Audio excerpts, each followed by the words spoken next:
നമ്മുടെ വീടിന്റെ തൊട്ടപ്പുറത്തുള്ള മതിൽക്കെട്ടിനകത്ത് നിൽക്കുന്ന മനുഷ്യനെ ജാതിക്കും മതത്തിനും ഭാഷയ്ക്കും അവന്റെ വിശ്വാസത്തിനും അതീതമായിട്ട്, അവന്റെ സാമ്പത്തിക ശേഷിക്ക് അതീതമായിട്ട് ചേർത്ത് പിടിക്കുന്ന പ്രസ്ഥാനത്തിന്റെ പ്രത്യയശാസ്ത്രത്തിന്റെ പേരെ ബാധിച്ചോണം. അത് ചെയ്താൽ നാഗലശ്ശേരി പഞ്ചായത്തിലും മാറ്റങ്ങളുണ്ടാകും. നിങ്ങൾ ഉറച്ചു വിശ്വസിക്കണം. ഒരു കോൺഗ്രസ്സുകാരന് കോൺഗ്രസ്സുകാരിയിൽ ഉണ്ടാകുന്ന കോൺഗ്രസ്സുകാർ മക്കൾ വോട്ട് ചെയ്തുകൊണ്ട് മാത്രമല്ല കോൺഗ്രസ് അധികാരത്തിൽ വന്നുകൊണ്ടിരുന്നത്. അങ്ങനെയാണെങ്കിൽ കഴിഞ്ഞ ലോക്സഭാ തെരഞ്ഞെടുപ്പിൽ CPM-ന്റെ ഏറ്റവും ശക്തനായ, ഈ രാജ്യത്തെ തന്നെ ശക്തനായിട്ടുള്ള ജില്ലാ സെക്രട്ടറി MB ജയരാജനോട് അവിടെ എക്കാലത്തെയും ആജന്മ ശത്രുവായിട്ടുള്ള, എക്കാലത്തെയും ഏറ്റവും വലിയ ശത്രുവായിട്ടുള്ള K. സുധാകരൻ മത്സരിക്കുമ്പോൾ മുൻപുണ്ടായിരുന്നതിനേക്കാൾ ഭൂരിപക്ഷത്തിൽ ജയിക്കുന്നു എന്ന് മാത്രമല്ല, പിണറായി വിജയന്റെ ബൂത്തിൽ പോലും 10-22 വോട്ട് കൂടുതൽ കിട്ടുന്നുണ്ടെങ്കിൽ പിണറായി വിജയന്റെ അയൽപക്കത്തുള്ളവൻ പോലും K. സുധാകരന്റെ കൈപ്പത്തി ചിഹ്നത്തിൽ ആ വോട്ട് ചെയ്തതെന്ന് നിങ്ങൾ തിരിച്ചറിയണം. അതുകൊണ്ടാണ് ഞാൻ പറഞ്ഞത്, കോൺഗ്രസ്സുകാരൻ മാത്രം വോട്ട് ചെയ്തല്ല നമ്മുടെ ഭൂരിപക്ഷം വർദ്ധിക്കുന്നത്, നമ്മൾ വിജയിക്കുന്നത്. നമ്മൾ പറയുന്നത് ശരിയാണെന്ന് ബോധ്യപ്പെടുന്ന ഓരോ മാർക്സിസ്റ്റ് പാർട്ടിക്കാരനും, ഓരോ BJP-കാരനും, ഓരോ SDPI-കാരനും അവന്റെ ജാതിയും മതവും അവന്റെ സങ്കുചിതമായിട്ടുള്ള കാഴ്ചപ്പാടിനപ്പുറത്ത് കോൺഗ്രസ് പറയുന്ന മുദ്രാവാക്യമാണ് ശരിയെന്നുള്ള ബോധ്യത്തിൽ അവരുടെ ചൂണ്ടുവിരൽ ഇന്ത്യൻ നാഷണൽ കോൺഗ്രസിന്റെ കൈപ്പത്തി ചിഹ്നത്തിലേക്ക് പോകുമ്പോഴാണ് നമ്മുടെ ഭൂരിപക്ഷം വർദ്ധിക്കുന്നത്. ഞാനൊരു 2.5 മാസം മുമ്പ് കണ്ണൂർ ജില്ലയിലെ മയ്യിൽ പഞ്ചായത്തിൽ നമ്മുടെ കോൺഗ്രസിന്റെ അധ്യാപക സംഘടനയുടെ ജില്ലാ സമ്മേളനത്തിൽ സംസാരിക്കാൻ പോയി. മയ്യിൽ പഞ്ചായത്ത് ഇന്നേ വരെ രൂപീകരിക്കപ്പെട്ടതിന് ശേഷം കോൺഗ്രസിന് അവിടെ പഞ്ചായത്തിൽ ബൂത്തിലിരിക്കാൻ അനുവാദം കിട്ടില്ല. പഞ്ചായത്ത് ഭരണമില്ല. ഞാൻ നേരത്തെ പറഞ്ഞതുപോലെ വെള്ള ഷർട്ടിട്ട് ബൂത്തിൽ പോയാൽ പിന്നെ അവന് വീട്ടിലേക്ക് പോകുന്നത് ഉടുപ്പിച്ചിട്ടായിരിക്കും. മനസ്സിലായില്ലേ? കാര്യം മനസ്സിലായില്ലേ? 99.5% പോളിംഗ് ബൂത്തിൽ വരുന്ന CPM-ന്റെ പ്രാദേശിക നേതാക്കന്മാർ, പ്രവർത്തകരല്ല, നേതാക്കന്മാർ ഇടത് കൈയിലെ ചൂണ്ടുവിരലിന്റെ തൊലി തേഞ്ഞ് തീരുന്നത് വരെ കള്ളവോട്ട് ചെയ്യുമ്പോൾ പ്രിസൈഡിംഗ് ഓഫീസർ പേര് വിളിച്ചു പറയും, ഇനിയും വോട്ട് ചെയ്താൽ 100% കടക്കും, അതുകൊണ്ട് വോട്ട് ചെയ്യരുതെന്ന് പറയും. മരിച്ചുപോയവരടക്കം നിരന്നു നിന്ന് വോട്ട് ചെയ്യുന്ന മയ്യിൽ പഞ്ചായത്തിൽ കഴിഞ്ഞ ലോക്സഭാ തെരഞ്ഞെടുപ്പിൽ K. സുധാകരൻ 1000 വോട്ടിന് മാത്രമാണ് പുറകിലെങ്കിൽ അതിന്റെ അർത്ഥം ജീവനോടെ ഇരിക്കുന്ന യഥാർത്ഥ മാർക്സിസ്റ്റ് പാർട്ടിക്കാരൻ K. സുധാകരന്റെ കൈപ്പത്തി ചിഹ്നത്തിലാണ് വോട്ട് ചെയ്തത്. KK ശൈലജ വീട്ടിൽ കയറിയ വടകര തെരഞ്ഞെടുപ്പ് ഓർമ്മയുണ്ടല്ലോ. അങ്ങനെ കേരളം എമ്പാടും നിങ്ങൾ പരിശോധിച്ചോ? അപ്പോൾ എനിക്ക് നിങ്ങളോടൊരു ചോദ്യം, വീണ്ടും ഞാൻ എന്തുകൊണ്ട് ഇവർ തുടർഭരണം കിട്ടുന്നു എന്ന് ചോദിക്കുന്നതിലേക്ക് വരാൻ വേണ്ടിയിട്ടാണ് എൻ്റെ ഒരു ചോദ്യം. എന്തുകൊണ്ട് എങ്ങനെ മാറ്റം ഉണ്ടാകുന്നു? എപ്പോഴെങ്കിലും ആലോചിച്ചിട്ടുണ്ടോ? മാറ്റമുണ്ടാകുന്നത് ഇപ്പോൾ എൻ്റെ പേഴ്സണൽ ഒരു അനുഭവം കൂടി പറഞ്ഞിട്ട് പറയാം. എൻ്റെ ഏറ്റവും അടുത്തൊരു ബന്ധു, എൻ്റെ കല്യാണം കഴിഞ്ഞിട്ട് 10.5 വർഷമായി. എൻ്റെ ഏറ്റവും അടുത്തൊരു ബന്ധു, ഞാൻ അവിടെ വീട്ടിലൊക്കെ ചെല്ലുമ്പോൾ ദേശാഭിമാനി പത്രമാണ് വായിക്കുക. അപ്പോൾ നമുക്ക് വലിയ ബുദ്ധിമുട്ടാണ്, എന്നാലും വായിക്കും. ഞാനിങ്ങനെ പറയും, വേറെയും നല്ല പത്രങ്ങളുണ്ട്, മാതൃഭൂമി, മനോരമ, അങ്ങനെ വേറെയും പത്രങ്ങളൊക്കെ ഉണ്ട്, മാറി വായിച്ചാൽ നല്ലതായിരിക്കും എന്നൊക്കെ പറയുമ്പോൾ ഒരു വിശ്വസിക്കില്ല, വായിക്കില്ല. ഒരു 2 മാസം മുമ്പ് ഞാൻ പറഞ്ഞു, ഞാൻ പൈസ കൊടുത്താളോ ഒന്ന് ഇട് എന്ന് പറഞ്ഞ് അങ്ങനെ ഇട്ട്. അപ്പം ഞാൻ ഇടയ്ക്ക് വീട്ടിൽ ചെന്നപ്പോൾ ദേശാഭിമാനി കാണുന്നില്ല. ഞാൻ കാശ് കൊടുക്കാമെന്ന് പറഞ്ഞെങ്കിലും കാശ് അവർ തന്നെയാണ് കൊടുക്കുന്നത്. മനോരമ വായിച്ചു തുടങ്ങിയപ്പോൾ ദേശാഭിമാനി വേണ്ടെന്ന് തീരുമാനിച്ച് 10.5 വർഷം എടുത്തു ഏറ്റവും അടുത്തൊരു ബന്ധുവിനെ ദേശാഭിമാനിയിൽ നിന്ന് മനോരമയിലേക്ക് എത്തിക്കാൻ. അപ്പോൾ നാഗലശ്ശേരി പഞ്ചായത്തിലെ CPM-കാരെ നമുക്ക് ഇവിടേക്ക് എത്തിക്കാൻ കുറച്ച് സമയമെടുക്കും. അതിന് നമുക്ക് ഒരേ ഒരു മാർഗ്ഗമേ ഉള്ളൂ. ഒരേ ഒരു മാർഗം 100 വർഷം മുമ്പ് ഗാന്ധി ഈ രാജ്യത്തിൻ്റെ മുമ്പിൽ തെളിയിച്ച് കാണിച്ചൊരു മാർഗം: നിരന്തരം സംസാരിച്ചു കൊണ്ടിരിക്കുക, നിരന്തരം സംവദിച്ചു കൊണ്ടിരിക്കുക. 100 വർഷം മുമ്പ് ഗാന്ധി ലേഖനം എഴുതുമായിരുന്നു, എല്ലാ ദിവസവും മനുഷ്യരോട് സംസാരിക്കുമായിരുന്നു. നമുക്കത് മാത്രമേ ഉള്ളൂ. നമുക്ക് തിരിച്ചു വരാൻ വേണ്ടിയിട്ട്, നമുക്ക് ജയിച്ച് കയറാൻ വേണ്ടിയിട്ട് ഒരേ ഒരു മാർഗം മാത്രമേ ഉള്ളൂ: നിരന്തരം സംസാരിച്ചു കൊണ്ടിരിക്കുക. നിരന്തരം സംസാരിച്ചു കൊണ്ടിരുന്നത് കൊണ്ട് മാത്രമാണ് കഴിഞ്ഞ ലോക്സഭാ തെരഞ്ഞെടുപ്പിന്റെ സമയത്തൊക്കെ വലിയ വലിയ കരുതലിന്റെ ടീച്ചറമ്മമാരെയൊക്കെ വീട്ടിലിരുത്തി ഷാഫി പറമ്പിൽ എന്ന് പറയുന്ന ഒരു കൊച്ചു പയ്യൻ ഇന്ത്യൻ പാർലമെന്റിലേക്ക് നടന്നു കയറിയത്. നിങ്ങൾ ഓർക്കുന്നില്ലേ? കാഫിർ ഷാഫിക്ക് വോട്ട് ചെയ്താൽ മതേതരത്വം തകരുമെന്നാണ് പറഞ്ഞത്. നാട്ടിലെ മുസ്ലിങ്ങൾ മുഴുവൻ ഇതര സ്ഥാനാർത്ഥികൾക്ക് വോട്ട് ചെയ്താൽ മാത്രമേ മതേതരത്വം ഉയർത്തിപ്പിടിക്കാൻ പറ്റുള്ളൂ അത്രേ. മനസ്സിലായില്ലേ? എന്തുകൊണ്ടാണ് ഇങ്ങനെ സംഭവിക്കുന്നതെന്ന് ചോദിച്ചാൽ നമ്മൾ നിരന്തരം പറഞ്ഞുകൊണ്ടിരുന്നത് കൊണ്ടാണ്. ഒരു ചോദ്യം കൂടിയുണ്ടേ, കോൺഗ്രസിന്റെ സമരം വിജയമാണോ? UDF-ന്റെ പ്രതിപക്ഷത്തിന്റെ സമരം വിജയമാണോ? ആണോ? ഞാൻ ഈ കുടുംബയോഗങ്ങൾ തുടങ്ങിയ സമയം മുതൽ മിക്ക സ്ഥലത്തും ചെല്ലുമ്പോൾ ചോദിക്കുന്ന ഒരു ചോദ്യം, കുടുംബയോഗങ്ങളിൽ ചോദിക്കണമല്ലോ, നാട്ടുകാരുടെ ഒരു പൾസ് അറിയാമല്ലോ നമുക്ക്. അപ്പോൾ പ്രതിപക്ഷത്തിന്റെ സമരം വിജയമാണെന്ന് പറയുന്ന രണ്ടാമത്തെ ചേട്ടനാണ്. മിക്കവരും പറയുന്ന അല്ല എന്നാ. അപ്പം ഞാൻ ഇതെന്താന്ന് ചോദിച്ചപ്പോൾ അവർ പറഞ്ഞു ഒരു ഗുമ്മില്ല, ഒന്നിനൊരു ഫിനിഷിംഗ് ഇല്ല എന്ന്. ഒന്നിനൊരു ഫിനിഷിംഗ് ഇല്ല. സച്ചിൻ ടെണ്ടുൽക്കർ സെഞ്ചുറി അടിക്കാതെ പോയത് സെഞ്ചുറി അടിച്ചതിനേക്കാൾ കൂടുതലാണെന്നാണ് പറയുന്നത്. 90-ൽ 95-ൽ 98-ൽ. അപ്പോൾ അതുപോലെയാണ് പ്രതിപക്ഷത്തിന്റെ സമരം എന്നാണ് എന്നോട് ചിലർ പറഞ്ഞത്. അപ്പം ഞാൻ ചോദിച്ചു എന്തുകൊണ്ടാണ്? ഒരു സമരത്തിന്റെ വിജയം എന്ന് പറഞ്ഞാൽ സർക്കാർ ആഫീസ് അടിച്ചു തറത്താലേ ഒരു വിഷ്വൽ എഫക്റ്റ് ഉള്ളൂ. പോലീസ് ജീപ്പ് 2 കത്തിക്കണം, KSRTC ബസ് അടിച്ച് പൊളിക്കണം, നാട്ടിലെ ആശുപത്രി പോകണവൻ്റെ വാഹനം തടയണം, പറ്റുമെങ്കിൽ പരിക്കേറ്റവനെ ഒന്നുകൂടി ഒന്ന് പരിക്കേൽപ്പിക്കണം, അങ്ങനെ പണിക്ക് പോകുന്നവനെ തടസ്സപ്പെടുത്തണം. ഒരു രീതിയിലും ഗതി പിടിക്കാൻ ആളുകളെ സമ്മതിക്കാതെ റോട്ടിൽ അലമ്പുണ്ടാക്കിയാൽ സമരം വിജയമാണെന്നാണ് കേരളത്തിൻ്റെ ഒരു പൊതുചിന്ത. കഴിഞ്ഞ 10-60 വർഷക്കാലമായിട്ട് കേരളത്തിലെ CPM അല്ലെങ്കിൽ കമ്മ്യൂണിസ്റ്റ് മാർക്സിസ്റ്റ് പാർട്ടിക്കാരൊക്കെ ചെയ്തു വെച്ചിരിക്കുന്ന ഒരു പരിപാടി സമരം വിജയം എന്ന് പറഞ്ഞാൽ നാട്ടുകാർക്ക് ഉപദ്രവം ഉണ്ടാവണമെന്ന്. പക്ഷെ ഞാൻ ചോദിക്കട്ടെ, ഒരൊറ്റ ഹർത്താൽ പോലും നടത്താതെ, ഒറ്റ ആളുകളുടെയും വാഹനങ്ങൾക്ക് തടസ്സം ചെയ്യാതെ, ആരുടെയും ആശുപത്രിയിലേക്കുള്ള ആംബുലൻസ് തടയാതെ, സർക്കാർ വണ്ടികൾ അടിച്ചു പൊളിക്കാതെ, പോലീസ് വണ്ടി അടിച്ചു പൊളിക്കാതെ, സർക്കാർ ഓഫീസ് കത്തിക്കാതെ, കല്ലെറിയാതെ നമ്മുടെ സമരം വിജയമായതിൻ്റെ ലക്ഷണമാണ് നമ്മൾ ഈ ലോക്സഭാ തെരഞ്ഞെടുപ്പിൽ കണ്ട വലിയ ഭൂരിപക്ഷം. പിണറായി വിജയന്റെ ബൂത്തിലടക്കം 22 വോട്ട് നമുക്ക് കൂടുതൽ കിട്ടുന്നുണ്ടെങ്കിൽ അതിൻ്റെ അർത്ഥം നമ്മുടെ സമരം വിജയമാണെന്ന്. അതിന് വേറൊരു അർത്ഥം കൂടിയുണ്ട്. എന്താണെന്നറിയോ? വേറൊരു അർത്ഥം കൂടിയുണ്ട്. പിണറായി വിജയന്റെ പാർട്ടിയുടെ ഭരണം അവസാനിക്കാൻ പോവാ. ഇവിടെ ഇനി ഞാൻ പറയാൻ വന്ന കാര്യത്തിലേക്ക് അറിയാം. ഇവിടെ MP രാജേഷിന്റെ മണ്ഡലമാണ്. അപ്പൊ ഞാൻ ആലോചിച്ച് ഇവിടെ വരുമ്പോൾ എന്താ പറയാന്ന്. ഇവിടെ വരുമ്പോൾ പറയാനുള്ളത്, പണ്ടൊക്കെ ഇവർ വിപ്ലവം എന്ന് പറഞ്ഞാൽ ഈ ഒരു മുതലാളി വർഗത്തിൽ നിന്ന് തൊഴിലാളി വർഗത്തിലേക്ക് അധികാരം പിടിക്കാൻ വേണ്ടി ആളുകളുടെ മെക്കെട്ട് കയറുന്ന പരിപാടിയും, ആരെങ്കിലും പണിക്ക് പോയിട്ട് കൂട്ടിവെക്കുന്ന പണം കൊണ്ട് ഒരു പെട്ടിക്കട തുടങ്ങിയാൽ അവൻ അന്ന് തൊട്ട് ബൂർഷ എന്ന് പറയുന്നതും, വല്ലവനും ഗതികേട് കൊണ്ട് വല്ല ദൂരയാത്രയ്ക്ക് പോയിട്ട് ടാക്സിയിൽ വന്നിറങ്ങിയാൽ കാറിൽ വരുന്നവനും ബൂർഷ എന്ന് പറഞ്ഞിട്ട് അതും അടിച്ചു പൊളിച്ച് അവനെ അടിക്കുന്ന പരിപാടിനെയൊക്കെയാണ് വിപ്ലവം എന്ന് പറഞ്ഞത്. ഇന്ന് MP രാജേഷ് അടക്കമുള്ള മന്ത്രിമാർ നടത്തുന്ന പ്രധാന വിപ്ലവം ഫ്ലെക്സ് വിപ്ലവമാണ്. എന്താണെന്ന് ചോദിച്ചാൽ, ഇവിടെ വയ്ക്കുന്ന ഫ്ലെക്സിനെ കുറിച്ചിട്ടല്ല ഞാൻ പറയുന്നത്. തിരുവനന്തപുരത്തെ സ്മാർട്ട് സിറ്റി റോഡുമായി ബന്ധപ്പെട്ട് MP രാജേഷും റിയാസും തമ്മിൽ പൊരിഞ്ഞ വിപ്ലവമാണ്. കാരണം ആരുടെ തലയാണ് ഫ്ലെക്സിൽ വരേണ്ടതെന്ന് മനസ്സിലായോ? നമുക്ക് തോന്നും മുഹമ്മദ് റിയാസ് ഇന്നലെ ഒരു പോസ്റ്റ് ഇട്ട എൻ്റെ ഹാങ് ഓവറാണ്. മുഖ്യമന്ത്രിയുടെ PA മുഹമ്മദ് റീൽസ് ആയതിനു ശേഷം നമ്മുടെയൊക്കെ നാക്ക് ഇങ്ങനെ ഒളുക്കിപ്പോവും. മുഹമ്മദ് റിയാസും MP രാജേഷും തമ്മിലുള്ള ഫ്ലെക്സ് വിപ്ലവത്തിനപ്പുറം കേരളത്തിൽ എന്താ നടക്കുക? ഒന്നും നടക്കുന്നില്ല. അപ്പോൾ അങ്ങനെ ഓരോന്നിങ്ങനെ നോക്കുമ്പോൾ ഇവർ തറക്കല്ലിട്ട കുറേ പദ്ധതികളെ കുറിച്ചിട്ടൊക്കെ പറഞ്ഞു. അപ്പം ഞാൻ ആലോചിച്ചപ്പോൾ ഇവർ തറക്കല്ലിട്ട പദ്ധതി ഒന്ന് മെഡിക്കൽ സർവീസ് കോർപ്പറേഷൻ. എന്താണെന്നറിയോ? ബ്ലീച്ചിങ് പൗഡറിൻ്റെ ഒരു 1200 കോടി രൂപയുടെ അഴിമതി അന്വേഷിക്കാൻ ചെന്നപ്പോൾ അതിന് മൊത്തം തീയാണ്ട് പിടിച്ചു. ഗോഡൗൺ കത്തി. പണ്ട് ലൈഫ് മിഷൻ കേസിൽ അന്വേഷിക്കാൻ ചെന്നപ്പോൾ CCTVയും കത്തിപ്പോയി, ഫയലുകളും കത്തിപ്പോയി. കുറച്ചുകൂടി ആഴത്തിൽ അന്വേഷിച്ചെങ്കിൽ സെക്രട്ടേറിയറ്റ് തന്നെ കത്തിപ്പോയത്. അതുപോലെ രണ്ടാമത്തത് എന്തെന്നറിയോ? ഈ കാലാവധി കഴിഞ്ഞ മരുന്ന് കഴിച്ചിട്ടുണ്ടോ? നിങ്ങൾ കഴിച്ചിട്ടുണ്ടോ? ഞാൻ കഴിച്ചിട്ടുണ്ടപ്പാ. എനിക്ക് അസുഖം വന്നാൽ ഒരിക്കലൊഴിച്ച് ബാക്കി മുഴുവൻ സമയത്തും ഞാൻ സർക്കാർ ആശുപത്രിയിൽ ക്യൂ നിന്ന് 5 രൂപയുടെ ചീട്ടെടുത്ത് മരുന്ന് വാങ്ങി കഴിക്കുന്ന ഒരു സാധാരണ മനുഷ്യനാണ്. ഞാൻ കഴിച്ചിട്ടുണ്ട്, നിങ്ങളും കഴിച്ചിട്ടുണ്ട്.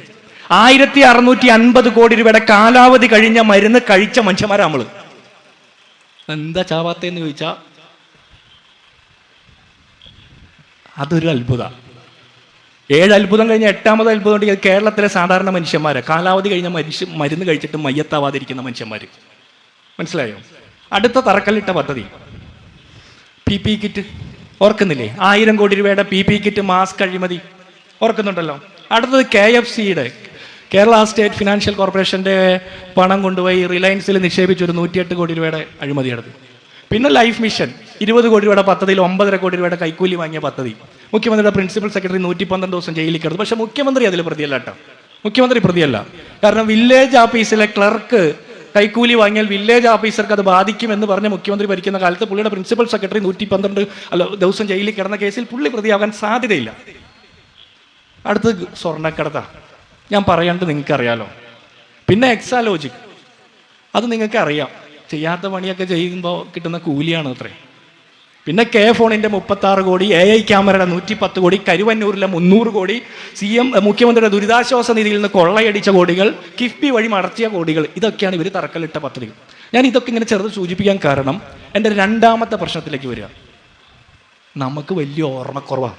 ഇവന്മാരുടെ മരുന്ന് കഴിക്കുന്നത് കൊണ്ടാണോ എന്താണെന്നറിയില്ല.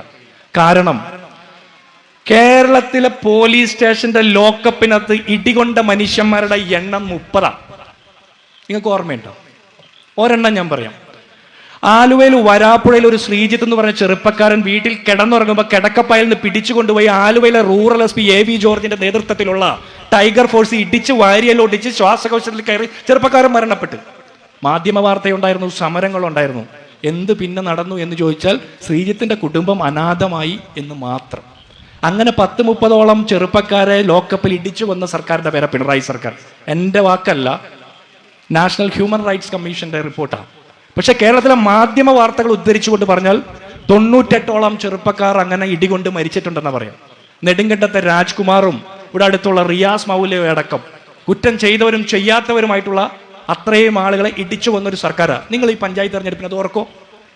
വരാപ്പുഴയിലെ ശ്രീജിത്തിന് ആരും ഓർക്കില്ല. ചെയ്യാത്ത കുറ്റത്തിന് ആള് മാറി ഇടിച്ചു വന്ന, കുറ്റം ചെയ്തിട്ടുമല്ല. മനസ്സിലായില്ലേ? കുറ്റം ചെയ്തവനെയും കൊല്ലാനായിട്ട് ഇവനൊന്നും അധികാരം കൊടുത്തിട്ടില്ലല്ലോ. ഇനി ഇതെല്ലാം ചോദിക്കുന്നതിന്റെ ഒരു കാരണം നിങ്ങൾക്ക് ഓർമ്മയുണ്ടാവില്ല. എന്തുകൊണ്ട് നാഗലശ്ശേരി പഞ്ചായത്തിൽ നമ്മൾ ജയിക്കാതിരിക്കുന്നു എന്ന് ചോദിച്ചാൽ, തെരഞ്ഞെടുപ്പാകുമ്പോൾ നമ്മൾ സംസാരിക്കുന്നത് അതിന് തൊട്ട് 3 മാസത്തിനുള്ളിൽ നടക്കുന്ന കാര്യങ്ങളെക്കുറിച്ച് മാത്രമാണ്. കഴിഞ്ഞ പഞ്ചായത്ത് തെരഞ്ഞെടുപ്പിന്റെ സമയത്തും കഴിഞ്ഞ നിയമസഭാ തെരഞ്ഞെടുപ്പിന്റെ സമയത്തും CPMന്റെ നേതൃത്വത്തിൽ അച്ചടിച്ച് വിതരണം ചെയ്ത് നമുക്കൊക്കെ തന്നിട്ടുള്ള അവരുടെ പ്രകടന പത്രിക എടുത്തു വെച്ചിട്ട് നമ്മളിങ്ങനെ ഓരോന്നും എണ്ണി നോക്കണം എത്രയൊക്കെ നടന്നു എന്ന്.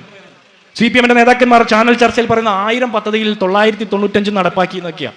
1000 ഒക്കെ എണ്ണാൻ പോയി നടക്കാത്തതുകൊണ്ട് നമ്മൾ സമയം ആകെ 1 മണിക്കൂറല്ലേ ഉള്ളൂ. അതിൻ്റെ ഇടയ്ക്ക് ഇവന്മാരുടെ നുണ പറയുന്നതിന് മറുപടി കൊടുക്കുമ്പോൾ നമ്മുടെ സമയവും പോകും. അതുകൊണ്ട് നമ്മൾ എണ്ണാൻ പോകില്ല. നിങ്ങൾക്ക് എളുപ്പത്തിൽ നിങ്ങളുടെ വാർഡിൽ എത്ര പദ്ധതികൾ നടപ്പാക്കി, നിങ്ങളുടെ നിയോജക മണ്ഡലത്തിൽ എത്ര പദ്ധതികൾ നടപ്പാക്കി എന്ന് നിങ്ങൾ നോക്കണം. അപ്പോഴാണ് നമുക്ക് മനസ്സിലാക്കുക നമുക്ക് വലിയ ഓർമ്മക്കുറവുണ്ടെന്ന്. നമ്മുടെ ഓർമ്മക്കുറവ് ഒന്നുകൊണ്ട് മാത്രമാണ് പിണറായി വിജയനെ പോലെ നരേന്ദ്രമോദിയെ പോലുള്ള നരാധമന്മാർക്ക് തുടർഭരണം കിട്ടിക്കൊണ്ടിരിക്കുന്നത്. എന്തുകൊണ്ട് തുടർഭരണം കിട്ടുന്നു എന്നുള്ളതിന്റെ ഒറ്റ ഉത്തരം അത് മാത്രമേ ഉള്ളൂ. ബാക്കിയൊക്കെ അതിന്റെ സൈഡിൽ നമ്മൾ എഴുതി ചേർക്കുന്ന കുഞ്ഞു കാര്യങ്ങളാണ്. വലിയ കാര്യം നമ്മുടെ ഓർമ്മക്കുറവാണ്. നമ്മൾ ഇന്ന് നടക്കുന്ന കാര്യം, ഇന്നത്തെ പത്രത്തിൽ വായിക്കുന്ന വാർത്ത നാളെ മറ്റൊരു പത്രം വായിക്കുമ്പോൾ നമ്മൾ മറക്കും. അല്പം മുമ്പ് കണ്ട ചാനൽ വാർത്ത മറ്റൊരു വാർത്ത വരുമ്പോൾ നമ്മൾ മറക്കും. ഇല്ലേ? നിങ്ങൾ മറക്കൂലേ? നമ്മൾ മറക്കുമ്പോൾ പിന്നെ മാർക്സിസ്റ്റുകാരനെ ആരെ ഓർമ്മിപ്പിക്കുക? പിന്നെ ആരെ ഓർമ്മിപ്പിക്കുക? നമ്മൾ ഓർക്കണം ആദ്യം. അതുകൊണ്ട് ഈ കുടുംബ സംഗമം കഴിയുമ്പോൾ നിങ്ങൾ നിരവധി കുടുംബ സംഗമങ്ങളിലും പാർട്ടി മീറ്റിങ്ങുകളിലും സമ്മേളനങ്ങളിലും അല്ലെങ്കിൽ മറ്റ് പല യോഗങ്ങളിലും ഒക്കെ പങ്കെടുത്ത് പ്രസംഗങ്ങൾ കേട്ടിട്ടുണ്ടാവും, നിങ്ങൾ പ്രസംഗിച്ചിട്ടുണ്ടാവും. പക്ഷെ ഈ കുടുംബ സംഗമം കഴിഞ്ഞ് നിങ്ങൾ തിരിച്ചു പോകുമ്പോൾ നിങ്ങൾ ഒരു കാര്യം ഓർക്കണം. നമുക്ക് മുമ്പിൽ മഹാത്മാഗാന്ധി 100 വർഷം മുമ്പ് വെച്ച് തന്നിട്ടുള്ള ഒരേ ഒരു സമര മാർഗം മാത്രമാണ് അവശേഷിക്കുന്നത്. കള്ളം പറയുന്നവരോട് നിരന്തരം സംസാരിച്ചു കൊണ്ടിരിക്കുക, നിരന്തരം സംവദിച്ചു കൊണ്ടിരിക്കുക. അതിന് നമ്മുടെ ഓർമ്മ ഉണർത്തണം. ഈ കഴിഞ്ഞ 9 വർഷക്കാലം കേരളത്തിലെ പിണറായി വിജയൻ സർക്കാരിന്റെ കാലത്ത് നടന്ന നരാധമ പ്രവർത്തനങ്ങളെ, ജനദ്രോഹ പ്രവർത്തനങ്ങളെ ഓരോന്നിനെയും എണ്ണി നിങ്ങൾ എടുക്കണം. കേരളത്തിലെ 1-ാം നമ്പർ ആരോഗ്യ വകുപ്പാണെന്നാണ് നിരന്തരം മുഖ്യമന്ത്രി പറയുന്നത്. 3 മാസം മുമ്പാണ് കേരളത്തിന്റെ മുഖ്യമന്ത്രി പറഞ്ഞത് അതിസമ്പന്നന്മാർ പോലും ചികിത്സയ്ക്ക് വേണ്ടി ക്യൂ നിൽക്കുന്ന സർക്കാർ ആശുപത്രികളാണ് കേരളത്തിലുള്ളതെന്ന. എന്റെ വീട് അയ്യമ്പുഴ പഞ്ചായത്തിലാണ്. ഞാൻ പറഞ്ഞു, എന്റെ വീട്ടിൽ നിന്ന് 300 മീറ്റർ ദൂരെയാണ് സർക്കാർ ആശുപത്രി, ചുള്ളി പ്രാഥമിക ആരോഗ്യ കേന്ദ്രം. ഞാൻ രാവിലെ വീട്ടിൽ നിന്ന് പുറത്തേക്ക് ഇറങ്ങുമ്പോൾ എല്ലാ ദിവസവും ഈ ആശുപത്രിയുടെ പടിയിലേക്ക് നോക്കും. Audi, BMW, ബെൻസ്, ജാഗ്വർ പോലെയുള്ള മുന്തിയ കാറുകൾ വന്നിട്ട് പാവപ്പെട്ട മനുഷ്യന്മാർക്ക് ചീട്ടെടുക്കാൻ പോകാൻ സ്ഥലമുണ്ടോ എന്ന്. കാരണം അതിസമ്പന്നന്മാർ ക്യൂ നിന്ന് ചികിത്സ തേടുന്ന സർക്കാർ ആശുപത്രിയാണെന്ന് അദ്ദേഹം പറയുന്നത്. ഏത് സർക്കാർ ആശുപത്രി? ആശുപത്രിയിലെ രോഗിയുടെ കൂട്ടിരിപ്പുകാരിക്ക് പാമ്പ് കടിയേൽക്കുന്ന സർക്കാർ ആശുപത്രി. ആശുപത്രിയിലെ ലിഫ്റ്റിൽ പെട്ടാൽ CPIയുടെ ലോക്കൽ സെക്രട്ടറിക്ക് പോലും 21 മണിക്കൂർ ലിഫ്റ്റിനകത്ത് വെളിച്ചവും വെള്ളവും ഇല്ലാതെ പെട്ടുകിടക്കേണ്ടി വരുന്ന സർക്കാർ ആശുപത്രി. ഏത് സർക്കാർ ആശുപത്രി? 5 രൂപയുടെ ചീട്ടെടുത്ത് ഡോക്ടറുടെ കുറിപ്പടി വാങ്ങി ഫാർമസിയുടെ മുമ്പിൽ മണിക്കൂറുകളോളം ക്യൂ നിന്നിട്ട് ഈ മരുന്ന് കിട്ടുമ്പോൾ എന്റെ സകല രോഗങ്ങളും മാറുമെന്ന് വിശ്വസിച്ചുകൊണ്ട് ഇത് വാങ്ങി കഴിക്കുമ്പോൾ അവരെ കൊണ്ട് 1650 കോടി രൂപയുടെ കാലാവധി കഴിഞ്ഞ മരുന്ന് കഴിപ്പിച്ച സർക്കാർ ആശുപത്രി.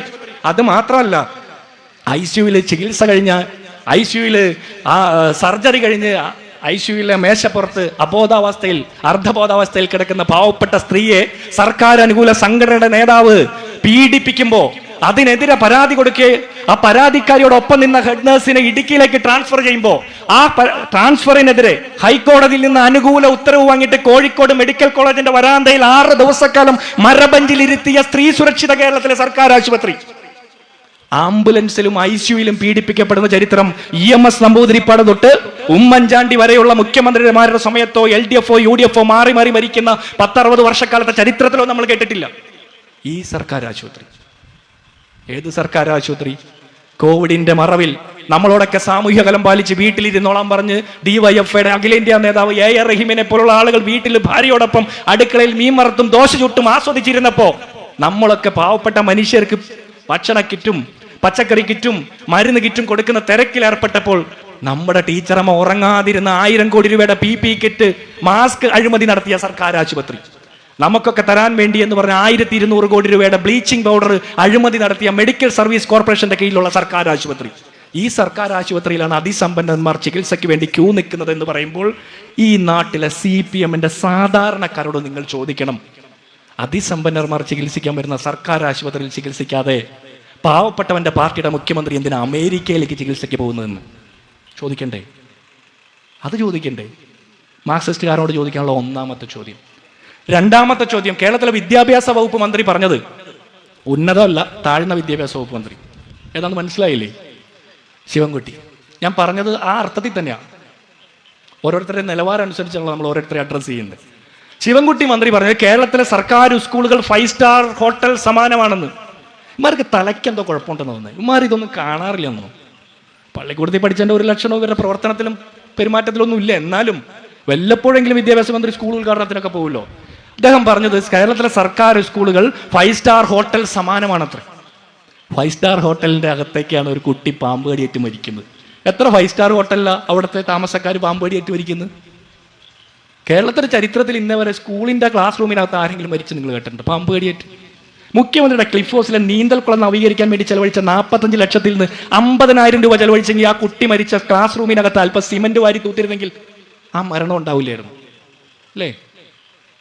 അല്ലേ? എനിക്ക് 2 മക്കളുണ്ട്, 2 പേരും സർക്കാർ സ്കൂളിലാണ് പഠിപ്പിക്കണേ. അതെൻ്റെ ഒരു തീരുമാനത്തിന്റെ വക. MP രാജേഷ് പറഞ്ഞ പോലത്തെ ഉഡായിപ്പ് തീരുമാനമല്ല. പല കാരണമുണ്ട്. വീടിന്റെ മതിലിന്റെ തൊട്ടപ്പുറത്താ, സൗകര്യമുണ്ട്. പിന്നെ കയ്യിൽ ചില്ലറയില്ല. പല രീതിയിലുള്ള സൗകര്യമുണ്ട്. പിള്ളേരെ നമ്മുടെ അസാന്നിധ്യത്തിൽ നോക്കാൻ അമ്മാമ്മയും അപ്പാപ്പനൊക്കെ ഉള്ള സൗകര്യം ഇതെല്ലാം നോക്കിയിട്ടാണ്. എൻ്റെ ഭാര്യയും ഞാനും എൻ്റെ മക്കളെ ഞങ്ങളുടെ അസാന്നിധ്യത്തിൽ ഏൽപ്പിച്ചു കൊടുക്കുന്ന ഒരു അധ്യാപകന്റെ കയ്യിലേക്കല്ലേ? നിങ്ങളും അങ്ങനെയല്ലേ? നമ്മുടെ കുട്ടികൾ രാവിലെ വിടുന്നത് പോലെ തിരിച്ചു വരണമെന്ന് ആഗ്രഹിക്കുന്നവരല്ലേ നമ്മൾ? അങ്ങനെ ഒരു അപ്പനും അമ്മയും ഏൽപ്പിച്ച് അധ്യാപകരെ ഏൽപ്പിച്ചു കൊടുത്ത ഒരു കുട്ടിയാണ് ക്ലാസ് റൂമിനകത്ത് പാമ്പ് കടിയേറ്റു മരിച്ചത്. അതിന് ഒരു ഒറ്റപ്പെട്ട സംഭവം എന്നാ പറഞ്ഞു. ഒറ്റപ്പെട്ട സംഭവം മന്ത്രിമാർക്ക് മാത്രമാണ്. ഒരൊറ്റ കൊച്ചു മരിച്ചു പോകുന്ന തന്തയ്ക്കും തള്ളക്കേറിയുള്ളൂ അതിന്റെ സങ്കടം. അല്ലേ? സ്വന്തം മക്കൾ വണ്ടി പാസ്സാകുമ്പോൾ അയലക്കത്തെ സംസ്ഥാനത്ത് കൊണ്ടുപോയി പഠിപ്പിച്ച് IT കമ്പനി തുടങ്ങുന്ന മുഖ്യമന്ത്രിയുടെ പാർട്ടിക്ക് അത് മനസ്സിലാവണമെന്നില്ല. ഏത് 5 സ്റ്റാർ ഹോട്ടലിലാണ് അപ്പോൾ ഉച്ചക്കഞ്ഞിക്ക് പണമില്ലാത്തത് കൊണ്ട് സൂപ്പർവൈസർ എനിക്ക് മാനേജറായിട്ട് സ്ഥാനക്കയറ്റം വേണ്ടെന്ന് പറയാം? കേരളത്തിലെ 500 സർക്കാർ അധ്യാപകർ പ്രധാന അധ്യാപകന്മാരായിട്ട് സ്ഥാനക്കയറ്റം വേണ്ടെന്ന് പറയും. കാരണം ഉച്ചക്കഞ്ഞിക്ക് പണം കൊടുക്കണം, ഇവരുടെ ശമ്പളത്തിൽ നിന്ന് കൊടുക്കണം. ഒരു വകുപ്പില്ലാതെ വന്ന ഇപ്പൊ PTA കൂട്ടി അധ്യാപകർ തീരുമാനിച്ചു നമുക്ക് പിരിവെടുത്ത് കുട്ടികൾക്ക് ഭക്ഷണം കൊടുക്കാമെന്ന്. 65,000 കുട്ടികളാണ് പൊതുവിദ്യാഭ്യാസത്തിൽ നിന്ന് കൊഴിഞ്ഞു പോയത്. ഇവർ പറയുന്നത് മേന്മയാണെന്ന്. അടുത്ത പറമ്പിലെ കപ്പങ്ങയും അച്ചിങ്ങയും പറിച്ചാലേ ഉച്ചക്കഞ്ഞിക്ക് പിള്ളേർക്ക് എന്തെങ്കിലും ഉണ്ടാക്കി കൊടുക്കാൻ പറ്റുള്ളൂ. ഇനി ഉണ്ടാക്കുന്നവന് 2.5 മാസമായിട്ട് ശമ്പളം കൊടുത്തിട്ടില്ല. സെക്രട്ടേറിയറ്റിന് പുറത്ത് ഉച്ചക്കഞ്ഞി വെക്കുന്ന പാചക തൊഴിലാളികൾക്ക് ശമ്പള കുടിശ്ശികയുടെ പേരിൽ സമരം ചെയ്ത് CPIയുടെ മുൻ മന്ത്രി KP രാജേന്ദ്രന്റെ നേതൃത്വത്തിലാണ്. ഇവർ പറയുന്ന കൊടുത്തെന്നാ, പക്ഷെ അവർക്ക് അങ്ങോട്ട് എത്തുന്നില്ല. പണ്ട് ഇവരൊരു ശമ്പളം കൊടുത്തു കുറെ കാലം മുമ്പ്, ശമ്പളം അക്കൗണ്ടിൽ വന്നു, പക്ഷെ എടുക്കാൻ പറ്റൂല. നിങ്ങൾ ഓർക്കുന്നുണ്ടോ ശമ്പളം? ആ ശമ്പളം നിങ്ങൾ മറന്നോ? നിങ്ങൾ മറക്കല്ലേ. ഇതൊക്കെ ഓർത്തെടുക്കലാണ് നമ്മുടെ പ്രധാന രാഷ്ട്രീയ പ്രവർത്തനം. അടുത്തത് ഉന്നത വിദ്യാഭ്യാസത്തെ കുറിച്ച് പറയണ്ടല്ലോ. ബിന്ദു ടീച്ചറുടെ സംസാരം പോലെ തന്നെയാണ് ഉന്നത വിദ്യാഭ്യാസത്തിന്റെ ഇന്നത്തെ നിലവാരം. ഉന്നത വിദ്യാഭ്യാസത്തിന്റെ ഹബ്ബാക്കാണ്. ആർഷോ എഴുതാത്ത പരീക്ഷയ്ക്ക് 100 മാർക്കിന് അയക്കണേ. ചിന്താചരവ് വാഴക്കുള്ള തീസിസിലെ PhD കിട്ടുക. എനിക്ക് എത്ര പ്രയാസപ്പെട്ട കൊച്ചി യൂണിവേഴ്സിറ്റിയിൽ നിന്ന് PhD കിട്ടിയെന്നറിയോ? CPMന്റെ സകല സംവിധാനങ്ങളും ഭരിക്കുന്ന സ്ഥലമാണ്. ഒരു KSUവിന്റെ ജില്ലാ പ്രസിഡന്റ് ആയിരുന്ന യൂത്ത് കോൺഗ്രസിന്റെ ഭാരവാഹിയായിരുന്ന ഒരുത്തിന് CPMന്റെ കോട്ടയിൽ നിന്ന് PhD കിട്ടണമെങ്കിൽ എങ്ങനെ? അത്രയും പ്രയാസപ്പെട്ടിരുന്നെങ്കിൽ ചിലപ്പോൾ നമ്മൾ വേറെ പല സ്ഥലത്ത് എത്തിയത്. മനസ്സിലായില്ലേ? ചിന്താചരമിന് ഒരു വാഴക്കുല അങ്ങ് വെച്ചുള്ള അപ്പം തന്നെ കിട്ടി PhD. PSC മെമ്പറായിട്ടുള്ള നമ്മുടെ പ്രിൻസി കുര്യാക്കോസ് PSC മെമ്പറാണ് ഇപ്പോഴത്തെ. ഇത് 2.25 ലക്ഷത്തിൽ നിന്ന് 3.25 ലക്ഷത്തിലേക്ക് ശമ്പളം വർദ്ധിപ്പിക്കുന്ന പ്രിൻസി കുര്യാക്കോസിന്റെ PhD തീസിസ് ശ്രീശങ്കരാചാര്യരുടെ ജീവിത കാലഘട്ടവുമായി ബന്ധപ്പെട്ടതാണ്. പക്ഷെ ശ്രീശങ്കരാചാര്യർ ജീവിച്ചിരുന്ന കാലഘട്ടം ഇവർക്കറിയില്ല. ഒരു 10 നൂറ്റാണ്ടിന്റെ വ്യത്യാസം മാത്രമേ വന്നുള്ളൂ. അടുത്തത്, കോളേജ് ഇലക്ഷന് ജയിക്കാത്ത വൈശാഖ് യൂണിവേഴ്സിറ്റി യൂണിയൻ ചെയർമാൻ ആകാൻ പോകുന്നു കാട്ടാക്കടയിൽ. കായംകുളത്ത് നിഖിലാണെങ്കിൽ ഡിഗ്രി ജയിക്കാതെ MCOM അഡ്മിഷൻ മേടിക്കുന്നു. പിന്നെ ഇങ്ങനെയൊന്നും പറയണ്ടല്ലോ. കേരളത്തിലെമ്പാടും വിദ്യയുടെ നേതൃത്വത്തിൽ 2 കോളേജിൽ പഠിപ്പിച്ച സർട്ടിഫിക്കറ്റ് സ്വന്തമായിട്ട് ഉണ്ടാക്കി. മനസ്സിലായില്ലേ? അപ്പൊ വിദ്യയ്ക്ക് പോലും സ്വന്തമായിട്ട് സർട്ടിഫിക്കറ്റ് ഉണ്ടാക്കി 2 കോളേജിൽ പഠിപ്പിച്ച് വേറൊരു കോളേജിൽ റിസർച്ചും ചെയ്ത് ഇവിടുന്ന് എല്ലാം ഓണറേറിയവും ശമ്പളവും മേടിക്കാൻ പറ്റുമെങ്കിൽ 4ാം വാർഷികത്തിൽ പിണറായി വിജയന് സ്വന്തമായിട്ട് ഒരു പ്രോഗ്രസ് റിപ്പോർട്ട് ഉണ്ടാക്കിക്കൂടെ? സ്കൂളിൽ പഠിക്കുമ്പോൾ നമുക്ക് 100ൽ 0 മാർക്കാണ് കിട്ടുന്നെങ്കിൽ സ്കൂളിലെത്തുമ്പോൾ ഞാൻ തന്നെയാണ് എൻ്റെ പ്രോഗ്രസ് റിപ്പോർട്ട് ഉണ്ടാക്കുന്നെങ്കിലോ 100ൽ 100 ആക്കാം. നാട്ടുകാരോട് ആരെങ്കിലും ചോദിച്ചിട്ടുണ്ടാവും ഇവർ പ്രോഗ്രസ് റിപ്പോർട്ട് ഉണ്ടാക്കുന്നതിന് മുമ്പ്? ഇവർ അണ്ടിപ്പരിപ്പിൽ കോഴിയിറച്ചി പുഴുങ്ങി കൊടുത്ത പൗരപ്രമുഖന്മാരോട് ചോദിച്ചിട്ടുണ്ടാവില്ല. നിങ്ങൾ ഓർക്കുന്നില്ലേ അണ്ടിപ്പരിപ്പിൽ പുഴുങ്ങിയ കോഴിയിറച്ചി? 1,05,00,000 സഞ്ചരിക്കുന്ന കക്കൂസും 360 ഡിഗ്രി തിരിയുന്ന കസേരയും കാഴ്ച ബംഗ്ലാവുമായിട്ട് നാട്ടിലെ പള്ളിക്കൂടത്തിന്റെ മതിൽ പൊളിച്ച് നവകേരള സൃഷ്ടിക്ക് വന്ന ഒരു കാലം നിങ്ങൾ ഓർക്കുന്നില്ലേ? കഴിഞ്ഞ ലോക്സഭാ തെരഞ്ഞെടുപ്പിന് മുമ്പ്. എന്റെ പ്രാർത്ഥന എന്താ അറിയോ? 2026 മെയ് മാസം 25 ഇവരെ സൃഷ്ടി ഒന്ന് പൂർത്തിയാക്കി ഈ സൃഷ്ടികർത്താക്കളൊന്ന് വീട്ടിൽ പോകണമെന്നാണ്. മനുഷ്യന്മാർക്ക് ഇവിടെ ജീവിക്കണ്ടേ? സാധാരണക്കാരന്റെ ജീവിതത്തിന് ഗുണപരമായിട്ടുള്ള എന്ത് മാറ്റം നടത്തിയതിന്റെ പേരിലാണ് തുടർഭരണം അവകാശപ്പെടുന്നതെന്ന് എനിക്ക് മനസ്സിലാകാത്തത്. ആലോചിച്ച് നോക്കി. പെൻഷനില്ല, റേഷനില്ല എന്ന് പറയുമ്പോൾ നിങ്ങൾക്ക് വിശ്വാസക്കുറവുണ്ടോ? വാതിൽപ്പടി വിതരണക്കാർക്ക് കോടികളാണ് കൊടുക്കാനുള്ളത്. വാർത്തയാണ് ഞാൻ ഈ പറയുന്നതൊക്കെ വാർത്തയാട്ടോ, ഒന്നും എൻ്റെ കയ്യിൽ നിന്നില്ല, എല്ലാം വാർത്തയാണ്. വാതിൽപ്പടി വിതരണക്കാർക്ക് കോടിക്കണക്കിന് രൂപ കുടിശ്ശികയുള്ള സമയത്താണ് നവകേരള ബസിന്റെ 2 പടി കയറാൻ വേണ്ടിയിട്ട് മുഖ്യമന്ത്രി ഹൈഡ്രോളിക് ലിഫ്റ്റ് വെച്ചിട്ട് സ്ലോ മോഷനിൽ കയറി കൈവീശി കാണിച്ചത്. എല്ലാം പരിഹരിക്കപ്പെടുന്നു. പാവപ്പെട്ട ചെറുപ്പക്കാരന്മാരെ തലയടിച്ച് പൊട്ടിച്ചിട്ട് ജീവൻ രക്ഷാ പ്രവർത്തനം എന്ന് പറഞ്ഞ് ആശാവർക്കർമാരെയും ഹരിതകർമ്മസേനക്കാരെയും തൊഴിലുറപ്പുകാരെയും പാവപ്പെട്ട CIT-കാരെയൊക്കെ വിളിച്ച് പൊരി വെയിലത്ത് വെള്ളം പോലും കൊടുക്കാതെ നിർത്തിയിട്ട് അടിപൊളി പരിപാടിയാന്ന് പറഞ്ഞു. എന്നിട്ട് എന്ത് സംഭവിച്ചു? ആശാവർക്കർമാർ 100 ദിവസമായിട്ട് സമരത്തിലാണ്. അപ്പം അവർ പാട്ടപ്പിരിവുകാർ, മോശപ്പെട്ട ആളുകൾ, ഒരു ചായ കൊടുത്ത വന്ന ആളുകൾ എന്നൊക്കെയാണ് പറയുന്നത്. പക്ഷെ മുഖ്യമന്ത്രി പറയുന്നത് കേരളം വലിയ വികസനത്തിലേക്കാണെന്ന്. CPM സംസ്ഥാന സെക്രട്ടറി പറയുന്നത് നമ്മൾ ഹാപ്പിനെസ് ഇൻഡെക്സിൽ 1ാം സ്ഥാനത്താണ് കേരളം. മാർക്സിസ്റ്റുകാരൻ വന്ന് ഇക്കിളിയിട്ടാൽ പോലും അവൻ്റെ പാർട്ടി മെമ്പർ ചിരിക്കാത്തൊരു കാലമാണ്. 6 മാസമായിട്ട് ക്ഷേമ പെൻഷൻ ഇല്ല, 20 മാസമായിട്ട് ക്ഷേമനിധി പെൻഷൻ ഇല്ല. മനസ്സിലായില്ലേ? ഞാൻ പറയുന്നത് കേരളത്തിലൊരു മുഖ്യമന്ത്രി ഉണ്ടായിരുന്നു 9 കൊല്ലം മുമ്പ്. ആരായിരുന്നു? ഉമ്മൻചാണ്ടി. കീറിത്തുന്നിയ ഒരു കതർ കുപ്പായവും പൊട്ടിത്തുന്നിയ ഒരു ചെരുപ്പും ഇട്ട് സാധാരണ മനുഷ്യരിലേക്ക് ഇറങ്ങി നടക്കാൻ അയാൾക്ക് ഒരാളുടെ അകമ്പടി വേണ്ടായിരുന്നു. ഇന്നത്തെ മുഖ്യമന്ത്രിക്ക് 900 പോലീസും 24 കവചിത വാഹനവും വേണം. ഏത്? ഇവനൊക്കെ വേണ്ടി ക്യൂ നിന്ന് വോട്ട് ചെയ്ത മാർക്സിസ്റ്റ് പാർട്ടിക്കാരനെ പോലും കാണണമെങ്കിൽ കേരളത്തിലെ മുഖ്യമന്ത്രിക്ക് 1000 പോലീസിന്റെ അകമ്പടി വേണത്രേ. സ്വന്തം പാർട്ടിക്കാരെ പോലും ഭയന്നുകൊണ്ടാണ് കേരളത്തിന്റെ മുഖ്യമന്ത്രി തെരുവിലൂടെ നടക്കുന്നത് എന്നുള്ളതിന്റെ തെളിവ് കാണണമെങ്കിൽ നാട്ടിലെ ഇലക്ട്രിക് പോസ്റ്റിന്റെ ഇടവേളകളിലാണ് കാക്കിയിട്ട പോലീസുകാർ മഴയും വെയിലും കൊണ്ട് മുഖ്യമന്ത്രി പോകുന്ന ഹൈവേയിൽ കാവൽ നിൽക്കുന്നത്. ആരാ ഇയാളെ പിടിക്കാൻ പോകുന്നു? നിങ്ങൾ ആരെങ്കിലും പോകാൻ? എനിക്ക് ഒരു ആവശ്യമില്ല. അറിയാതെ പോലും കണ്ടാൽ അന്നത്തെ ദിവസം പോക്കാണെന്നാ പറയാം. ഇയാൾ ആശംസ നേർന്നപ്പോഴാണ് റോക്കറ്റ് താഴെ പോകുന്നത്. മഴ 10 കൊല്ലമായിട്ട് മഴ പെയ്യാതെ ഏതോ ഗൾഫ് രാജ്യത്ത് പോയപ്പോൾ പിന്നത്തെ ആഴ്ച അവിടെ വെള്ളപ്പൊക്കമായിരുന്നു പറഞ്ഞു. ഇച്ഛാശക്തി കൊണ്ട് കേരളത്തെ ഇത്രയും പൊക്കി പിടിച്ച മറ്റൊരു മുഖ്യമന്ത്രി ഉണ്ടാവില്ല. ഇപ്പം ബലറാമേട്ടൻ പറഞ്ഞുകൊണ്ട് ഞാൻ പിന്നെ ഇച്ഛാശക്തിയെ കുറിച്ച് കൂടുതൽ പറയുന്നില്ല. എന്നാലും ദേശീയപാതയുടെ ഇച്ഛാശക്തി പറഞ്ഞുകൊണ്ടിരുന്ന ആളുകൾ മുഴുവൻ ഒറ്റ മഴയത്ത് ദേശീയപാത ഇടിഞ്ഞു വീണപ്പോൾ ഇച്ഛാശക്തി ഇച്ചിച്ചിയായിട്ട് മാറി. മനസ്സിലായില്ലേ? അയ്യേ ഇത് ഞങ്ങളുടെ അല്ലാട്ടാന്ന്. ഇത്രയും നാള് ഞങ്ങളുടെ സ്വന്തമായിരുന്നു. ഒന്ന് ആലോചിക്കേ, കോടിക്കണക്കിന് രൂപ കൊടുത്താൽ റീൽസ് എടുക്കണം. നിങ്ങൾക്ക് ലൈഫ് മിഷനിൽ എത്ര രൂപ കിട്ടുന്നത് വീട് പണിയാൻ? 4 ലക്ഷം. സംസ്ഥാന ഗവൺമെന്റിന്റെ എത്രയുണ്ട്?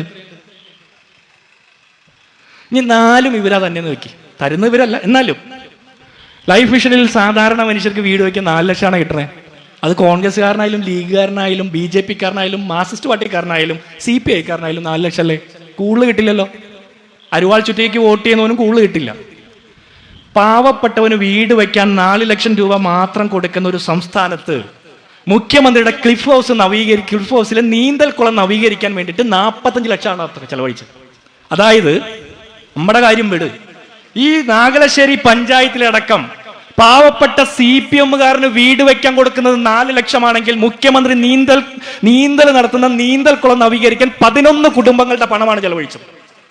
11 മാർക്സിസ്റ്റ് പാർട്ടിക്കാരന് ചോർന്നൊലിക്കുന്ന കൂരയ്ക്ക് കീഴിക്കിടക്കുന്ന 11 മാർക്സിസ്റ്റ് പാർട്ടിക്കാരന് വീടൊരുക്കാനുള്ള പണം കൊണ്ടുള്ള നീന്തൽക്കുളത്തിൽ ആ മുഖ്യമന്ത്രി നീന്തുന്നത് എന്ന് പറഞ്ഞാൽ നമ്മളല്ല ചോദിക്കേണ്ട, മാർക്സിസ്റ്റ് പാർട്ടിക്കാരൻ തന്നെ ചോദിക്കണവരോട്. ഇതേതാ ഈ നീന്തൽക്കുളം എന്നറിയോ? പണ്ട് K കരുണാകരന് വാഹനാപകടത്തിൽ പരിക്കേറ്റപ്പോ ചികിത്സയുടെ ഭാഗമായിട്ട് നീന്തൽ വേണമെന്ന് ഡോക്ടർ നിഷ്കർഷിക്കുക. അന്ന് പിന്നെ നീന്തൽ നടത്താം, അപ്പോൾ ആരോഗ്യം വീണ്ടെടുക്കാൻ നല്ലതാണല്ലോ, അപ്പോൾ അങ്ങനെ ഒരു നീന്തൽക്കുളം ഉണ്ടാക്കി. അന്നത്തെ CPM-ന്റെ നേതാവ്, പ്രതിപക്ഷ നേതാവ് പറഞ്ഞത് CPM അധികാരത്തിൽ വന്നാൽ ക്ലിഫ് ഹൗസിൽ കരുണാകരൻ ഉണ്ടാക്കുന്ന നീന്തൽക്കുളത്തിൽ പട്ടിയെ കുളിപ്പിക്കുമെന്നാ. നയനാരാണ് പറഞ്ഞത്. നയനാർ ജീവിച്ചിരിക്കാത്ത ഇവരുടെ ഭാഗ്യം. അല്ലെങ്കിൽ നയനാർ ചോദിച്ചാണില്ലേ, ഈ 45 ലക്ഷം രൂപയ്ക്ക് പുതുക്കിപ്പണിത നീന്തൽക്കുളത്തിൽ എത്ര വിലപിടിപ്പുള്ള ഏത് നായയാണപ്പ നീന്തി കുളിക്കുന്നെന്ന് നയനാർ ചോദിക്കും. എനിക്ക് ഉറപ്പാ, ഇല്ലേ? നയനാർ ചോദിക്കും, അല്ലെങ്കിൽ നമ്മൾ ചോദിപ്പിക്കും. ഇനി 42.5 ലക്ഷം രൂപയ്ക്കായിട്ട് മുഖ്യമന്ത്രിയുടെ ക്ലിഫ് ഹൗസിലെ തൊഴുത്ത് നവീകരിച്ചത്. ഈ നാഗലശ്ശേരി പഞ്ചായത്തിലെ CPM-കാരന് ഉൾപ്പെടെ വീട് വയ്ക്കാൻ കിട്ടുന്നത് 4 ലക്ഷം രൂപയാകുമ്പോൾ മുഖ്യമന്ത്രിയുടെ ക്ലിഫ് ഹൗസിലെ തൊഴുത്തിലെ പശുവിന് കൂര ഒരുക്കുന്നത് 11 കുടുംബങ്ങൾക്ക് കൊടുക്കുന്ന പണം കൊണ്ടാണ്. നിങ്ങളെല്ലാവരും പിരിവിട്ട് ഓരോ ലിറ്റർ മിൽമ പാല് തൃത്താലയിൽ നിന്ന് തിരുവനന്തപുരത്തേക്ക് അയച്ചു കൊടുത്താൽ പോലും, അത് അവിടെ പോയി കാറ് വിളിച്ച് പുഴുകി കൊടുത്താൽ പോലും ഇത്രയും കാശാവില്ല. ഇനി 2 നിലയുള്ള ക്ലിഫ് ഹൗസിൽ ലിഫ്റ്റ് വെച്ചത് 25 ലക്ഷം രൂപയാണ്. 5 കുടുംബങ്ങൾക്കുള്ള വീടാണ്. 5 കുടുംബങ്ങൾക്കുള്ള വീട്. മനസ്സിലായോ? പ്രയോറിറ്റി എന്താ? പാവപ്പെട്ടവരെ ഉന്നമനത്തിന് വേണ്ടി ഇത്രത്തോളം പ്രയാസപ്പെടുന്ന ഒരു പാർട്ടി വേറെ ഇല്ല. പക്ഷേ യോഗി ആദിത്യനാഥിന്റെ തൊഴുത്തിന് പോലും ഇല്ലാത്ത സൗകര്യങ്ങളാണ് പിണറായി വിജയന്റെ തൊഴുത്തിലെ പശുക്കൾക്ക് കിട്ടുന്നത്. സംഗീതം ആസ്വദിച്ചുകൊണ്ടാണ് പാൽ ചുരത്തുന്നത്. അത്രേ എത്ര കഷ്ടപ്പെട്ടാണ് അദ്ദേഹം നമ്മളെ ഭരിക്കുന്നത് ഓർക്കുമ്പോഴാണ് നമുക്ക് സങ്കടം വരുന്നത്. നിങ്ങള് ഇപ്പോൾ ബലറാമേട്ടൻ തുടക്കത്തിൽ പറഞ്ഞൊരു കാര്യമുണ്ട്, 2016 ശേഷമാണ് കേരളം ഉണ്ടായതെന്നൊരു തോന്നൽ CPM-മാർക്കുണ്ടത്. ഈ തോന്നൽ ഇവർക്ക് വന്നത് എങ്ങനെയാണെന്നറിയോ? 2014 ശേഷം നരേന്ദ്രമോദി വന്നപ്പോൾ 2014 ശേഷമാണ് ഇന്ത്യ മഹാരാജ്യം ഉണ്ടായെന്നാണ് അവർ പറഞ്ഞത്. കാരണം അതിനുശേഷമാണ് ഒരു ദേശീയ പതാക ഉയർത്തി തുടങ്ങിയത്. മനസ്സിലായില്ലേ? RSS ആസ്ഥാനത്ത്. അതിന് സമാനമാണ് പിണറായി വിജയൻ ഇത് ചെയ്തത്. അപ്പം ഞാൻ പറയുന്നത്, നേരത്തെ കുറെ കാര്യങ്ങൾ നിങ്ങളോട് സൂചിപ്പിച്ചു. ഈ പെൻഷൻ, റേഷൻ, ക്ഷേമനിധി, അല്ലെങ്കിൽ അതുപോലെയുള്ള കാര്യങ്ങളുണ്ടല്ലോ, ഇപ്പോൾ സപ്ലൈകോ ഔട്ട്ലെറ്റ്, ഇങ്ങനെ കുറേ കാര്യങ്ങൾ നമ്മൾ പറഞ്ഞു പോകും. ഇതിന് ഓരോന്നിനെയും സ്പെസിഫിക് ആയിട്ട് നിങ്ങളൊന്ന് താഴേക്ക് ആലോചിക്കണം. ഈ വൈദ്യുത ചാർജ് വർദ്ധിപ്പിച്ചത് എന്തിനു വേണ്ടിയിട്ടാ? സർക്കാരിന്റെ പ്രവർത്തനങ്ങൾ സുഗമമായിട്ട് നടക്കാൻ. നിങ്ങൾ ആരും ഒരു മാസത്തെ വൈദ്യുതി ബില്ല് അടയ്ക്കാതിരിക്കുന്നില്ല. കാരണം അടയ്ക്കാതിരുന്നാൽ തൊട്ടടുത്ത ദിവസം വന്ന് വെട്ടിക്കളയും. നമ്മൾ ആരും വെള്ളക്കരം അടയ്ക്കാതിരിക്കുന്നില്ല. വൈദ്യുതി ചാർജും വെള്ളക്കരവും വർദ്ധിപ്പിച്ച്, വീട്ടുകരവും ഭൂനികുതിയും വർദ്ധിപ്പിച്ച്, സകലമാന ഫീസുകളും വർദ്ധിപ്പിച്ചപ്പോൾ ഈ സർക്കാർ നമ്മളോട് പറഞ്ഞത് നിങ്ങൾക്ക് ക്ഷേമം നൽകാൻ വേണ്ടി പ്രവർത്തിക്കുന്ന ക്ഷേമ സർക്കാരാണെന്ന് പറഞ്ഞു. കേന്ദ്ര സർക്കാർ സാമ്പത്തികമായിട്ട് വരിഞ്ഞു മുറുക്കുമ്പോൾ ക്ഷേമ സർക്കാരായിട്ടുള്ള പിണറായി വിജയൻ നമ്മളെ ക്ഷേമത്തിലൂടെ നയിക്കുന്നതിന്റെ ഭാഗമാണെന്ന് പറഞ്ഞു. പക്ഷെ ഞാനൊരു കാര്യം ചോദിക്കട്ടെ, 9 വർഷം മുമ്പ് കീറി തുന്നിയ ഒരു കതർ കുപ്പായം വിട്ട് 21 മണിക്കൂർ നിന്ന നിപ്പിൽ നിന്ന് 10,000-കണക്കിന് മനുഷ്യർക്ക് കാത് കൊടുത്തുകൊണ്ട് ഉമ്മൻചാണ്ടി ഒപ്പിട്ടപ്പോൾ കിട്ടിയ അത്രയും ക്ഷേമം ഇന്ന് ഈ നാട്ടിൽ കിട്ടുന്നുണ്ടോ? ഉമ്മൻചാണ്ടിയിൽ നിന്ന് പിണറായി വിജയനിലേക്കുള്ള ദൂരമാണ് കേരളത്തിന്റെ ദുരവസ്ഥയുടെ ആഴം. നിങ്ങൾ ഓർത്ത് വെച്ചോണം, ഉമ്മൻചാണ്ടിയിൽ നിന്ന് പിണറായി വിജയനിലേക്കുള്ള ദൂരമാണ് കേരളത്തിന്റെ ദുരവസ്ഥയുടെ, ദുരന്തത്തിന്റെ, ദുര്യോഗത്തിന്റെ ആഴം. അതിന് കാരണം ഉമ്മൻചാണ്ടി ഒപ്പിട്ട് കരുണ കൊടുത്തത്, ഉമ്മൻചാണ്ടി ഒപ്പിട്ട് ജീവിതത്തിന് വെളിച്ചം പകർന്നത് കോൺഗ്രസ്സുകാരന് മാത്രമായിരുന്നില്ല, മാർക്സിസ്റ്റ് പാർട്ടിക്കാരനും BJP-കാരനും ഉൾപ്പെടെയുള്ള ആളുകൾക്ക്.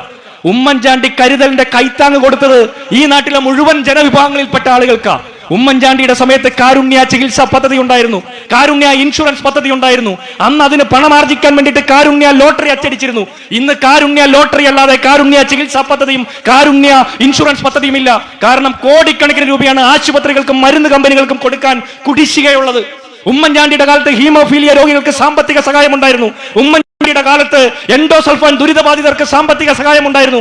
ഉമ്മൻചാണ്ടിയുടെ കാലത്ത് കിടപ്പ് രോഗികൾക്ക് സാമ്പത്തിക സഹായം ഉണ്ടായിരുന്നു. അവർക്ക് കൂട്ടിരിക്കുന്നവർക്ക് സാമ്പത്തിക സഹായം ഉണ്ടായിരുന്നു. ഈ നാട്ടിലെ സാധാരണക്കാരിൽ സാധാരണക്കാരായിട്ടുള്ള ദുരന്തങ്ങളും ദുര്യോഗങ്ങളും അനുഭവിക്കുന്ന മുഴുവൻ മനുഷ്യരും ചേർത്ത് നിർത്തുന്ന കോൺഗ്രസ്സുകാരന്റെ പേരായിരുന്നു ഉമ്മൻചാണ്ടി. കോൺഗ്രസിന്റെ പ്രത്യയശാസ്ത്രം എന്താ മക്കളെ? കോൺഗ്രസിന്റെ പ്രത്യയശാസ്ത്രം ജാതിക്കും മതത്തിനും സകലവിധ വ്യത്യാസങ്ങൾക്കും അതീതമായിട്ട് മനുഷ്യരെ ചേർത്ത് നിർത്തുന്ന ഇൻക്ലൂസീവ് പോളിസി ആയിരുന്നു. ഈ സംസ്ഥാനത്തിന്റെ ചരിത്രത്തിൽ ഉമ്മൻചാണ്ടിയെ പോലെ മനുഷ്യരെ ചേർത്ത് നിർത്തിയ മറ്റാരുണ്ട്? നിങ്ങളൊന്ന് ആലോചിച്ച് നോക്കൂ. ഉമ്മൻചാണ്ടിയിൽ നിന്ന് പിണറായി വിജയനിലേക്കുള്ള ആഴം, ദൂരം, അത് തിരുത്താൻ കിട്ടുന്ന അവസരം നമ്മൾ ഉപയോഗിക്കണം. ഞാൻ രണ്ട് കാര്യങ്ങളെ നിങ്ങളോട് പറഞ്ഞോളൂ.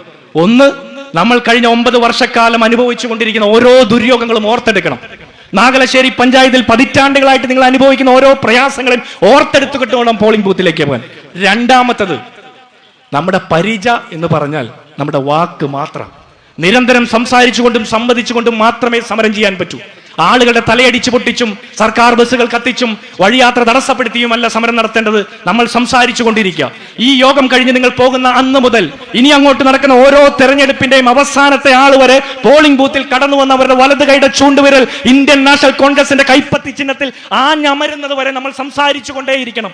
അവസാനത്തെ മനുഷ്യൻ പോലും കൈപ്പത്തി ചിഹ്നത്തിൽ വോട്ട് ചെയ്യുന്നത് വരെ നമ്മൾ സംസാരിച്ചു കൊണ്ടിരിക്കണം. സംസാരവും സംവേദനവും മാത്രമാണ് നമ്മുടെ സമരമാർഗം. വരുന്ന തെരഞ്ഞെടുപ്പ് കഴിയുമ്പോൾ തൃത്താലയിൽ നിന്ന് കേരളത്തിന്റെ നിയമസഭയുടെ പടിക്കെട്ട് നടന്നു കയറുന്ന VT ബൽറാമിന്റെ തലക്കെട്ടായിട്ട് നിൽക്കേണ്ടത് ഈ മൂവർണ്ണ ഷാളായിരിക്കണം. കേരളത്തിന്റെ സെക്രട്ടേറിയറ്റിന് പുറത്ത് 10 വർഷങ്ങൾക്ക് ശേഷം ഇന്ത്യൻ നാഷണൽ കോൺഗ്രസിന്റെ ഖദർ ധരിച്ച ഒരു മുഖ്യമന്ത്രി പടിക്കെട്ട് നടന്നു കയറുമ്പോ തൃത്താലയിൽ നിന്ന് കൈപ്പത്തി ഉയർത്തി കടന്നു പോകേണ്ടത് VT ബൽറാം ആയിരിക്കണം. അതിന് കാരണം എന്താ? പാലക്കാട് വിക്ടോറിയ കോളേജിലെ വനിതാ ഹോസ്റ്റലിലെ പെൺകുട്ടികൾക്ക് കുടിവെള്ളം കൊടുക്കാൻ പറ്റാതെ ഹോസ്റ്റൽ അടച്ചിടുന്ന കാലഘട്ടത്തിൽ പാലക്കാട് എലപ്പുള്ളി പഞ്ചായത്തിൽ മദ്യ കമ്പനി കൊണ്ടുവന്ന് കേരളത്തിലെ ജനങ്ങളെ മദ്യം കുടിപ്പിച്ച് ഞങ്ങൾ അങ്ങ് പുഷ്ടിപ്പെടുത്താമെന്ന് പറയുന്ന എക്സൈസ് മന്ത്രി ഇനി കേരളത്തിന്റെ നിയമസഭയുടെ പടിക്കെട്ട് കാണാൻ അനുവദിക്കരുത് എന്ന് നിങ്ങൾ തീരുമാനിക്കണം. ഞാൻ പറയുന്നത് കോൺഗ്രസ്സുകാർക്ക് വേണ്ടി മാത്രമല്ല, ഈ നാട്ടിലെ സാധാരണ പ്രവർത്തകർക്ക് വേണ്ടിയിട്ടാണ്, സാധാരണ മനുഷ്യന് വേണ്ടിയിട്ടാണ്. വൈദ്യുത ചാർജ് വർദ്ധിപ്പിക്കുമ്പോൾ കോൺഗ്രസ്സുകാരൻ മാത്രമല്ല അടയ്ക്കുന്നത്. വെള്ളക്കരം വർദ്ധിപ്പിക്കുമ്പോൾ സാധാരണപ്പെട്ട മുഴുവൻ മനുഷ്യരും അടയ്ക്കുന്നു. വീട്ടുകാരം വർദ്ധിപ്പിച്ചപ്പോൾ നാട്ടിലെ മാർക്സിസ്റ്റ് പാർട്ടിക്കാരൻ ഉൾപ്പെടെയാണ് കൊടുക്കുന്നത്. പെട്രോളിയത്തിന്റെ സെസ് വർദ്ധിപ്പിക്കുമ്പോൾ മാർക്സിസ്റ്റ് പാർട്ടിക്കാരൻ ഉൾപ്പെടെയാണ് കൊടുക്കുന്നത്. നിങ്ങളൊന്ന് ആലോചിച്ച് നോക്കൂ. സകല വിധത്തിലും പരമമായിട്ടുള്ള എല്ലാ പരീക്ഷണങ്ങളും നടത്തി സർവതല സ്പർശിയായിട്ടുള്ള കൊള്ളയടി നടത്തുന്ന ഈ സർക്കാർ, ഇത് സർക്കാരല്ല കൊള്ളക്കാരാണെന്ന് പറയുന്നത് നാട്ടിലെ മാർക്സിസ്റ്റ് പാർട്ടിക്കാരൻ ഉൾപ്പെടെയാണ്. പക്ഷേ ജീവനിൽ ഭയമുള്ളത് കൊണ്ട് മാർക്സിസ്റ്റ് പാർട്ടിയുടെ ചുമന്ന കൊടിക്ക് കീഴിൽ നിൽക്കുന്ന ഒരാളും പരസ്യമായിട്ട് പറയില്ല എന്നുള്ളത് കൊണ്ട് മാത്രമാണ് അവർ പരസ്യമായിട്ട് പറയാത്തത്. ജീവനിൽ കൊതിയുള്ളത് കൊണ്ട് മാത്രം. പക്ഷേ അവർക്ക് വേണ്ടി നിരന്തരം പറഞ്ഞുകൊണ്ടിരിക്കേണ്ടത് നമ്മുടെ ഉത്തരവാദിത്തമാണ്.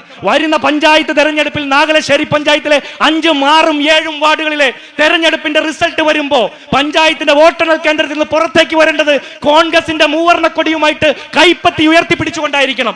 വരുന്ന നിയമസഭാ തെരഞ്ഞെടുപ്പിന് ശേഷം 2026 മെയ് മാസം 25 കേരളത്തിന്റെ നിയമസഭയുടെ പടിക്കെട്ട് നടന്നു കയറേണ്ടത് VT ബൽറാം എന്ന് പറഞ്ഞ തൃത്താലയുടെ കോൺഗ്രസിന്റെ തലയെടുപ്പായിരിക്കണം എന്നുള്ള ഒറ്റ ബോധ്യത്തോടു കൂടിയായിരിക്കണം ഈ തെരഞ്ഞെടുപ്പ്, ഈ മീറ്റിംഗ് കഴിഞ്ഞ് നിങ്ങൾ വീട്ടിലേക്ക് പോകേണ്ടത്. നിരവധി യോഗങ്ങൾ, സമ്മേളനങ്ങൾ പങ്കെടുത്ത നിങ്ങൾ ഇനി ഒരു തീരുമാനമെടുത്തിട്ടാണ് കടന്നു പോകേണ്ടത്. ഭാരത് ജോഡോയെ കുറിച്ച് ഞാൻ പറഞ്ഞു. ദണ്ഡി യാത്ര മുതൽ ഭാരത് ജോഡോ വരെ ഈ രാജ്യത്തിന്റെ മണ്ണിൽ പദയാത്രകൾ ഒന്നും പാഴായിട്ടില്ല.